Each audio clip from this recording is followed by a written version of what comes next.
जय श्री कृष्णा। आप सभी का स्वागत है मेरे YouTube चैनल गोपाल दीवानी में। आज हम आपको शनिवार की पौराणिक व्रत कथा का रसपान करवाने जा रहे हैं। आप सभी से अनुरोध है कि कथा को पूरा सुनकर जाएं। आइए कथा आरंभ करते हैं। एक समय स्वर्ग लोक में सबसे बड़ा कौन के प्रश्न पर 9 ग्रहों में वाद विवाद हो गया और विवाद इतना बड़ा कि परस्पर भयंकर युद्ध की स्थिति बन गई। निर्णय के लिए सभी देवता देवराज इंद्र के पास पहुंचे और बोले कि हे देवराज, आपको निर्णय करना होगा कि हम में से सबसे बड़ा कौन है। और देवताओं का प्रश्न सुनकर देवराज इंद्र उलझन में पड़ गए। इंद्र बोले कि मैं इस प्रश्न का उत्तर देने में असमर्थ हूँ।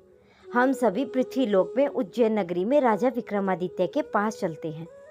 देवराज इंद्र सहित सभी ग्रह उज्जैन नगरी पहुंचे और महल में पहुंचकर जब देवताओं ने अपना प्रश्न पूछा तो राजा विक्रमादित्य भी कुछ देर के लिए परेशान हो उठे, क्योंकि सभी देवता अपनी अपनी शक्तियों के कारण ही महान थे। किसी को भी छोटा या बड़ा कह देने से उनके क्रोध से भयंकर हानि पहुंच सकती थी।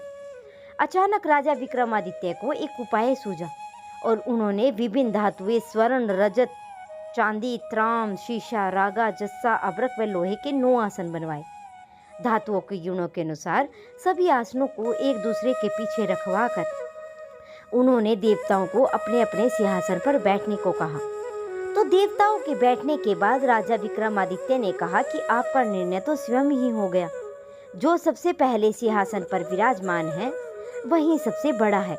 राजा विक्रमादित्य के निर्णय को सुनकर सभी देवता शनिदेव अपने आप को पीछे बैठने के कारण अपने आप को छोटा जानकर बहुत ही क्रोधित हो गए और क्रोध में आकर उन्होंने कहा कि राजा विक्रमादित्य, तुमने मुझे सबसे पीछे बैठाकर मेरा अपमान किया है और तुम मेरी शक्तियों से परिचित नहीं हो।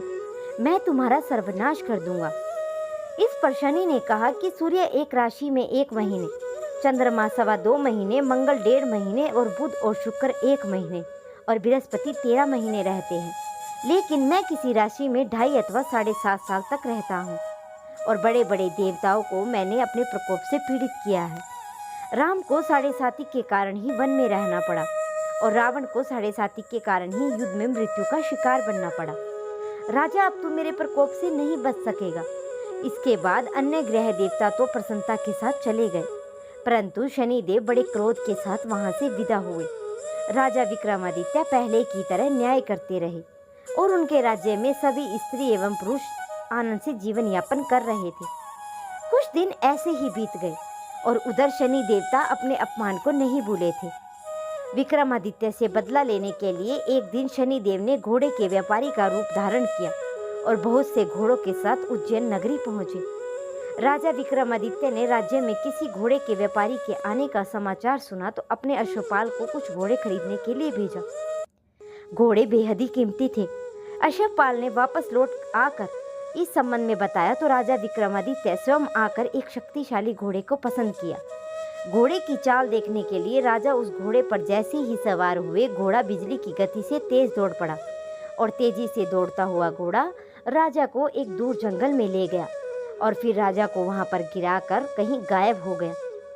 राजा अपने नगर में लौटने के लिए जंगल में भटकने लगा, लेकिन उसे लौटने का कोई भी रास्ता नहीं मिला।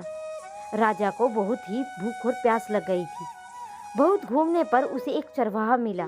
राजा ने उससे पानी मांगा और पानी पीकर राजा ने उस चरवाहे को अपनी अंगूठी दे दी और फिर रास्ता पूछकर जंगल से निकलकर पास के नगर में पहुंचा। राजा ने एक सेठ की दुकान पर कुछ देर बैठकर आराम किया और उस सेठ से राजा ने बातचीत की तो राजा ने उसे बताया कि मैं उज्जैन नगरी से आया हूँ। राजा के कुछ देर दुकान पर बैठने पर सेठ की बहुत अधिक बिक्री हुई। सेठ ने राजा को बहुत ही भाग्यवान समझा और खुश होकर उसे अपने घर भोजन के लिए ले गया। सेठ ने घर में सोने का एक हार खूंटी पर लटका हुआ देखा तो राजा को कमरे में छोड़कर सेठ कुछ देर के लिए बाहर गया। तभी एक आश्चर्यजनक घटना घटी। राजा के देखते ही देखते सोने के उस हार को खूंटी निगल गई। सेठ ने कमरे में लौटकर जब हार को गायब देखा तो चोरी का संदेह राजा पर ही किया, क्योंकि उस कमरे में राजा ही अकेला बैठा हुआ था। सेठ ने अपने नौकरों से कहा कि इस परदेसी को रस्सियों से बांधकर नगर के राजा के पास ले चलो। राजा ने विक्रमादित्य से जब उस हार के बारे में पूछा तो उसने बताया कि देखते ही देखते खूंटी ने हार निगल लिया। इस पर राजा काफी क्रोधित हुआ और चोरी करने के अपराध से विक्रमादित्य के हाथ पांव काटने का आदेश दे दिया। राजा विक्रमादित्य के हाथ पांव काटकर उसे नगर की सड़क पर छोड़ दिया गया। कुछ ही दिनों बाद एक तेली उसे उठाकर अपने घर ले गया और कोल्हू पर बिठा दिया गया। राजा आवाज देकर बैलों को हाँकता रहता और इस तरह तेली का बैल चलता रहता और राजा को भोजन मिलता रहा। शनि के प्रकोप से 7.5 पूरी होने पर वर्षा ऋतु आरंभ हुई। राजा विक्रमादित्य एक रात में एक मल्हार गा रहा था। तभी नगर के राजा की लड़की राजकुमारी मोहिनी रथ पर सवार होकर उस तेली के घर के पास से गुजरी तो उसने मेघ मल्हार सुना तो उसे बहुत ही अच्छा लगा और दासी को भेजकर गाने वाले को बुला लाने को कहा। दासी ने लौटकर राजकुमारी को अपंग राजा के बारे में सब कुछ बता दिया। राजकुमारी उसके मेघ मल्हार से इतनी मोहित हो गई थी कि उसने सब कुछ जानकर भी अपंग राजा से विवाह करने का निश्चय कर लिया।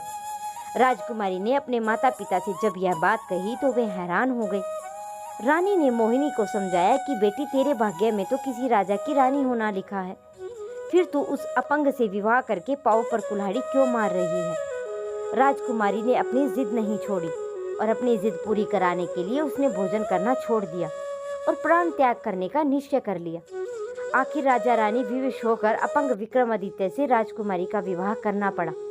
विवाह के बाद राजा विक्रमादित्य राजकुमारी तेली के घर में ही रहने लगे।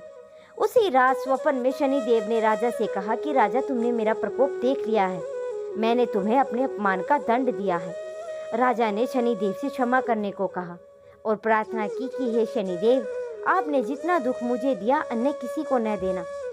शनिदेव के कुछ सोचकर कहा कि राजा, मैं तुम्हारी प्रार्थना को स्वीकार करता हूँ।